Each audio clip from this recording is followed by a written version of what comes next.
охир муносибатҳое ҳастанд, ки обрӯ ва шӯҳрати Абрушоҳинро ба замин зада истодааст ва дар ҳаёти воқеи онҳо низ муносибати ҷиддие вуҷуд дорад.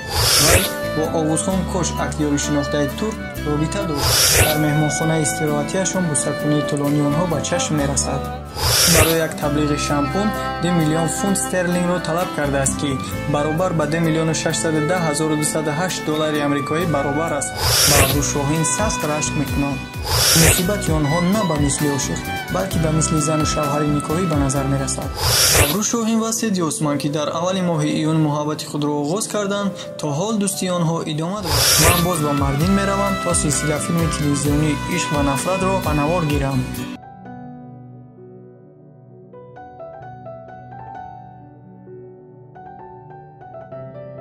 салому дуруди бепоён ба кулли шумо тамошобинони азиз. ин лаҳза дар бораи актрисаи машҳури турк, ки дар силсила филми ишқ ва нафрат дар нақши асосӣ бо номи Райҳон нақшофарӣ кардааст, маълумот медиҳем. дӯстони азиз, ногуфта намонад, агар шумо дар канали мо меҳмон бошед, видеоро то охир тамошо кунед. Агар видеои мо ба шумо писанд бошад, дар канал обуна шавед. ҳунарпешаи маъруфи турк Абрушоҳин 18 майи соли 1994 дар шаҳри Истанбул таваллуд шудааст. аз синни 11 солагӣ Абру ба варзиш машғул аст. Абрушоҳин дар зиндагӣ ба ду чиз шавқу рағбати беандоза дорад: яке варзиш ва дигаре санъат.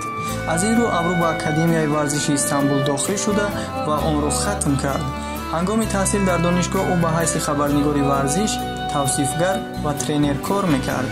баъдан вай хост, ки дар оинаи нилгун баромад карда шӯҳрат пайдо кунад. дар аввал ба монанди аксари ҳунарпешаҳои орзуманд, вайро танҳо барои рекламаҳои кӯтоҳ даъват карданд. аммо пас аз як сол истеъдоди ӯ пайхас шуда ва ба ӯ пешниҳод шуд, ки дар филмҳо нақш офарад. дар соли 2016 Абру нақши аввалини худро гирифт. ӯ дар филми Пули хунин нақш бозидааст. худи ҳамон сол низ боз дар як филми дигар бо номи Падари ман, номи Абру бошад, дар ин филм Нилуфар бо Четин Текиндор нақш бозидааст. инчунин дар сериали телевизионии Ҷанговар низ нақши кӯтоҳе офаридааст. соли 2017 Абру дар мавсими дуввуми силсила филми телевизионии Арӯси Истанбул нақш мегирад, ки маъруфияти ӯро ба бор меорад. дар ин нақш номи ӯ Бурҷу буда, арӯси қаҳрамони дигари филм, ки номаш Осмон буд, бозидааст. таври худи ҳунарпеша мегӯяд, иштироки ин лоиҳа барои ӯ муваффақияти бузурге буд, зеро ӯ тавонист бо режиссёрони машҳури турк ҳамкорӣ кунад ва санъати худро пеш бубарад. пас аз якчанд эпизодҳо Абрушоҳин бо силсила филми «Запретный плод» ворид шуд. ӯ нақши пилот Хираро бозид. соли 2019 Абру ба наворгирии силсила филми ишқ ва нафрат шурӯъ кард. вай нақши асосиро бо номи Райҳон мебозид. Акин Акинозу низ яке аз қаҳрамонҳои асосии ин филм ба ҳисоб меравад, ки дар ин филм бо номи Мирон нақшофарӣ кардааст. тамошобинон ин лоиҳаро аз аввали қисмҳояш маъқул дониста баҳои баланд доданд. Абрушоҳин зиндагиро бидуни варзиш тасаввур кардан наметавонад. ҳар рӯз вай дар вақти муайян ба тамрин ва ба обу тоби бадан машғул мешавад. ӯ дар яке аз студияҳои машҳури Истанбул дарсҳои актёрӣ омӯхтааст. Абрушоҳин ғайр аз филмҳо дар рекламаҳо низ нақш бозидааст. Абрушоҳин дар муддати кӯтоҳ сазовори чандин мукофотҳое гашт. Абрушоҳин ҷоизаи аввалини касбиро барои нақшофарӣ дар силсила филми ишқ ва нафрат дар нақши асосии филм бо номи Райҳон дар категорияи беҳтарин ҳунарпешаи соли 2019 дар ҷоизаҳои Туркия Лидер марка Одулер соҳиб гашт. инчунин дар соли 2019 Абрушоҳин яке аз ситораҳои барҷастаи Пантене гардид. ҳунарпешагон ҳамроҳ бо ӯ Алина ва Иlayda Алишан низ соҳиби ҷоиза мегарданд. ҳунарпешаи зебо Абрушоҳин дар силсила филми ишқ ва нафрат нақши асосиро бозидааст, ки он ҳам дар Туркия ва ҳам дар хориҷа маъруфияти онро ба даст овард. филмографияи Абрушоҳин танҳо 6 асарро дар бар мегирад, аммо номи ӯ аллакай дар байни тамоми режиссёрон ва коргардони филмҳо шинохта гаштааст. Абрушоҳин яке аз баландтарин музгиранда коргардон дар соҳаи драмаи Туркия ба ҳисоб меравад. ҳоло вай ба кори асосии филм машғул мешавад. вай ба ояндаи дурахшон барои синамои турк боварӣ дорад. ба гуфтаи ҳунарпеша ӯ шӯришро эҳсос мекунад дар бораи филмҳои туркӣ. Чеҳраҳои нав пайдо шуданд, ки идеяҳои нав ва андешаҳои навро ба бор оварданд ва филмҳои туркӣ ба саҳнаи ҷаҳонӣ мебароянд.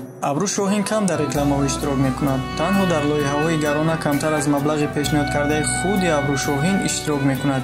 Ипек Сафак, рӯзноманигори саҳифаи Бигзо суҳбат кунад, гуфт: Абру Шоҳин барои як таблиғи шампун 2 миллион фунт стерлингро талаб кардааст, ки баробар ба 2 миллиону 610 ҳазору 208 доллари амрикоӣ баробар аст.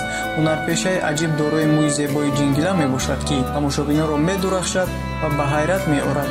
бисёр аз истеҳсолкунандагони косметика мехоҳанд, ки бо Абру Шоҳин шартнома банданд.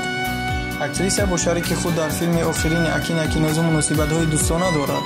Дар сомонаҳои интернетӣ овозаҳое буданд, ки дар байни қаҳрамонҳои асосии силсила филми Ишқ ва нафрат ва дар ҳаёти воқеии онҳо низ муносибати ҷиддие вуҷуд дорад. аммо Акин ин маълумотро рад мекунад.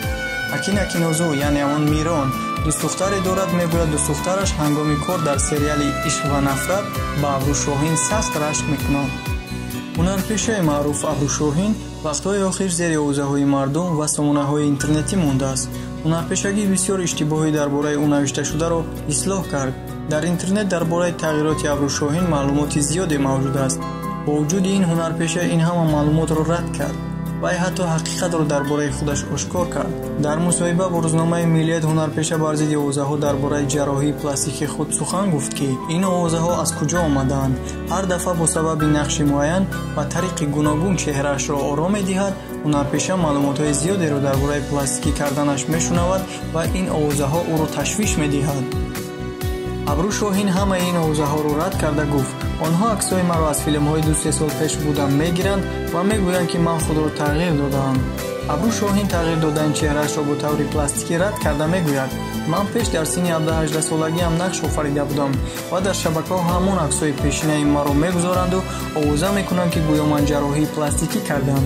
ин гуфтаҳо ягон асос надорад. ҳар як шахс бо гузашти вақт чеҳрааш тағйир меёбад, мегӯяд Абру Шоҳин. вақтҳои охир муносибатҳое ҳастанд, ки обрӯ ва шӯҳрати Абру Шоҳинро ба замин зада истодааст. истироҳати тобистонаи ситораи силсила филми Ишқ ва нафрат Абру Шоҳин ӯро зери овозаҳои мардум монд. сабаби ин овозаҳо дар бораи романҳои ӯ буд. аввалон овозаҳо паҳн мешуданд, ки вай бо Овузхон Кош, актёри шинохтаи турк, робита дошт. худи Овузхон Кош онро зуд инкор кардааст. баъд хабарҳо дар матбуот паҳн шуданд, ки дӯстии доимии Абру Шоҳинро бо бозингари ситораи баскетбол Седи Осман муаррифӣ кардаанд. худи ҳунарпеша ба ин ҳама хотима гузошта, ҳарду ин овозаҳоро дар изҳороти худ рад кардааст. дар шабакаи иҷтимоии инстаграми худ Абру Шоҳин қайд намуд, ки чӣ тавр метавонад як ситораи дурахшони синемо дар як рӯз бо ду шахси гуногун робита дошта бошад. ин аст, ки ҳунарпеша тамоми овозаҳои дар бораи романҳояшро инкор кардааст. ман дар бораи шумо намедонам, аммо дар як рӯз ман бо ду нафар вохӯрда наметавонам. ман намедонам он чизеро, ки шумо нисбати он эҳтиром надоред, хоҳ ин касби ман бошад, хоҳ худи ман. албатта дар ҳавои гарм расонидани хабари босифат мушкил аст. навиштани иттилооти бар дурӯғ бароятон осонтар аст, мегӯяд Абру Шоҳин. Абру Шоҳин ва Седи Осман, ки дар аввали моҳи июн муҳаббати худро оғоз карданд, то ҳол дӯстии онҳо идома дорад. баскетболбози маъруф як аксе, ки бо дӯстдоштааш Абру Шоҳин ва ҷияни худ гирифтааст, дар шабакаи инстаграмаш нашр кардааст. ин кори Седи Осман таваҷҷӯҳи зиёдеро ба худ ҷалб карда ва боиси овозаҳои зиёде гардидааст. Абру Шоҳин доимо ба расонаҳо ва шабакаҳои иҷтимоӣ қайд менамуд, ки ман ҳеҷ робитае ба Седи Осман надорам. аммо ин дафъа ҳангоми дар истироҳат будан, Абру Шоҳин бо Седи Осман, ки дар баҳр истироҳат мекарданд, дар меҳмонхонаи истироҳатиашон бусакунии тӯлонии онҳо ба чашм мерасад. дар ҳамин ҳол дӯсти Седи Осман дар назди меҳмонхона интизор шуда, ҳамчун постбон гирду атрофро назорат мекунад, то касе ба ин ду ошиқ халал нарасонад. аммо аз дигар тараф аксбардорӣ шудааст, ки муносибати онҳо на ба мисли ошиқ, балки ба мисли зану шавҳари никоҳӣ ба назар мерасад. Абру Шоҳин ва Седи Осман 5 августи соли 2020 пас аз ҷашни Алча дар Истанбул боз аксҳое гузоштанд. ин ду ошиқ танҳо дар тарабхонае бо ҳам хӯрок хӯрданд. Абру Шоҳин қайд намуд, ки ҳоло ид ба итмом расад, ман боз ба Мардин меравам, то силсила филми телевизионии Ишқ ва нафратро ба навор гирам. дӯстони азиз, дар фарҷоми барнома ба шумо тавсияти хонаободӣ хоҳон ҳастем. агар шумо дар канали мо меҳмон бошед ва роликҳои мо ба шумо писанд бошад, ҳатман ба канал обуна шавед. нагуфта намонад дӯстон, агар шумо дар бораи ҳаёт ва фаъолияти ягон ситора фаҳмидан мехоҳед, ҳатман ба мо дар комментария пешниҳод намоед. Мо дар бораи ӯ ролик карда барои шумо дар канал мегузорем. То барномаҳои оянда шоду пирӯз бошед.